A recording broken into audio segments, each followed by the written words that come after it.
Hey everyone, and welcome back to my channel. Today I want to share with you the Finally Fall book tag. I did this book last year as well, which I will link at the end if you're interested. And last year I did more of a general version where I also mentioned quite a lot of books. This year I thought I'd do a version where I just go through the books that I have read this year so far for the questions, so I don't repeat myself too much, hopefully. But if I still do, then I'm sorry. But even if you've watched the video last year, probably you won't remember all of my answers, since I don't remember all of my answers. So let's get into the tag. The first question is, in fall the air is crisp and clear. Name a book with a vivid setting. And when I think of vivid settings and just worlds that I feel at home at, I think of T. Kingfisher. I have really fallen in love with her books and I definitely want to read more before the year's over. But the one that I've read and where I felt like the setting was very vivid and maybe even alive is Briny and Roses. And this is a book that is kind of a reimagining of Beauty and the Beast. It tells the story of what would happen if it didn't work out with Beauty and instead the Beast has to abduct Bryony, who is a very different in character, but this is kind of like a fantasy romance, no smut, and I really enjoyed it. I just think that T. Kingfisher has such a perfect writing style of what like I like. So we have the fairy tale vibes, we have that little bit of a romance, the banter, but then also the Stark castle where they're kind of forced to be together, and I just really enjoyed it. And if you like Beauty and the Beast, I would highly recommend you check this one out. It's also quite a short book and I think for the transition into fall and winter it's perfect. The second question, nature is beautiful but also dying. Name a book that is beautifully written but also deals with a heavy topic like loss or grief. For this question, I chose The Jade Setter of Jan Loon by Fonda Lee.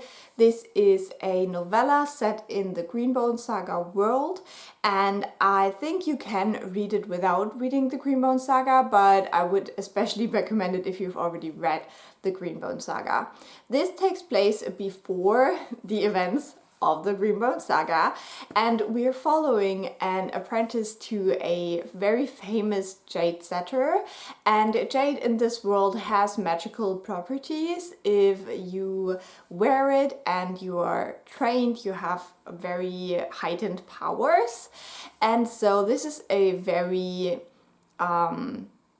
very dangerous job in a way, and only a few people can actually do it because you have to deal with so much jade all the time.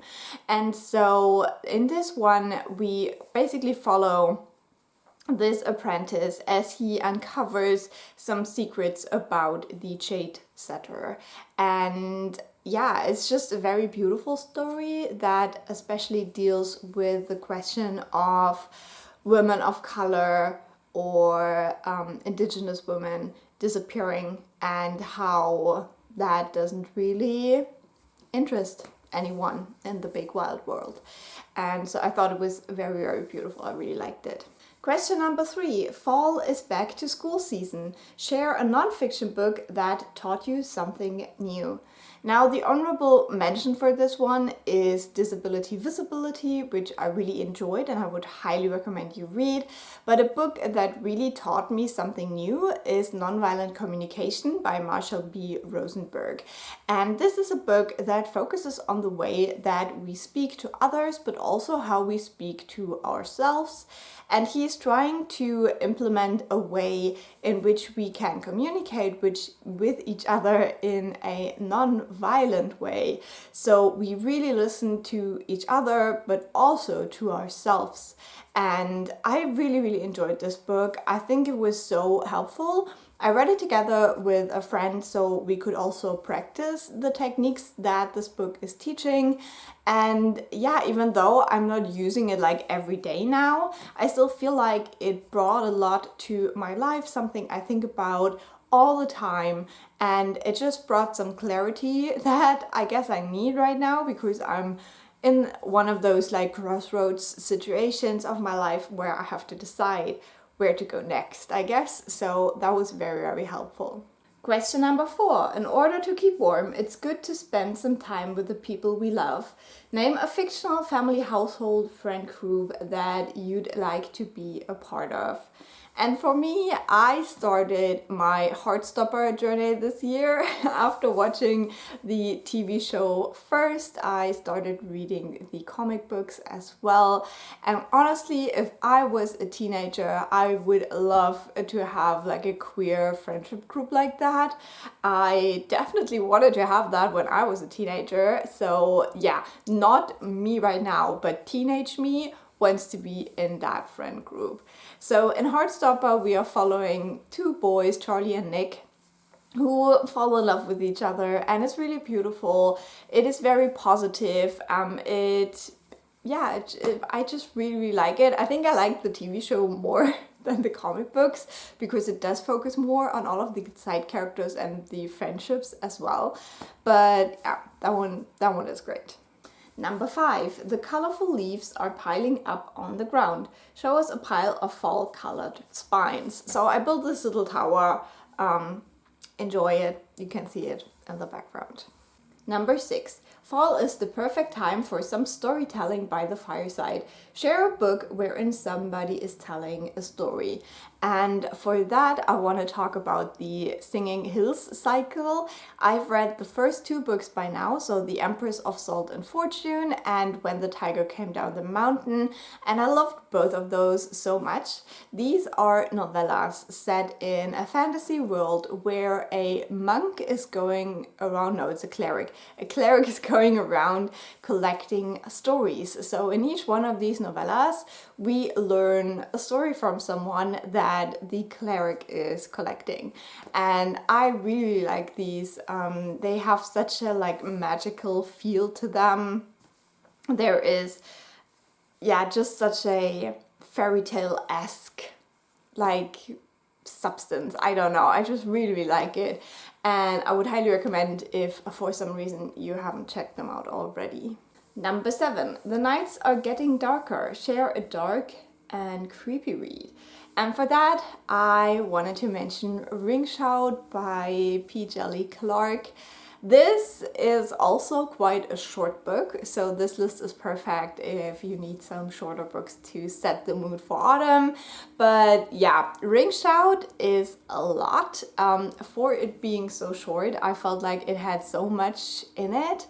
We are following a group of Black women who are hunting monsters, and these monsters are called Ku Kluxes, and they're basically feeding off the Ku Klux Klan. And yeah, it's just such a fantastic story. It is heartbreaking. It will make you cry. It will make you shit your pants, to be honest, because like the one evil guy, I still think about that and I don't like it. Oh no, this book is amazing. Definitely check it out. Number 8. The days are getting colder. Name a short, heartwarming read that could warm up somebody's cold and rainy day. And I think for that one, a perfect one that is heartwarming, but also a little bit sad, is Sweet Bean Paste by Dorian Tsukikawa. This is a book that I got as a gift, and it follows 3 characters. We have a man who was in prison and now has kind of like a food stall mini restaurant where he sells these little pancakes that have red bean paste in them. Then we have an older woman who shows up one day and wants to help him because she makes the best red bean paste in all of Japan, basically.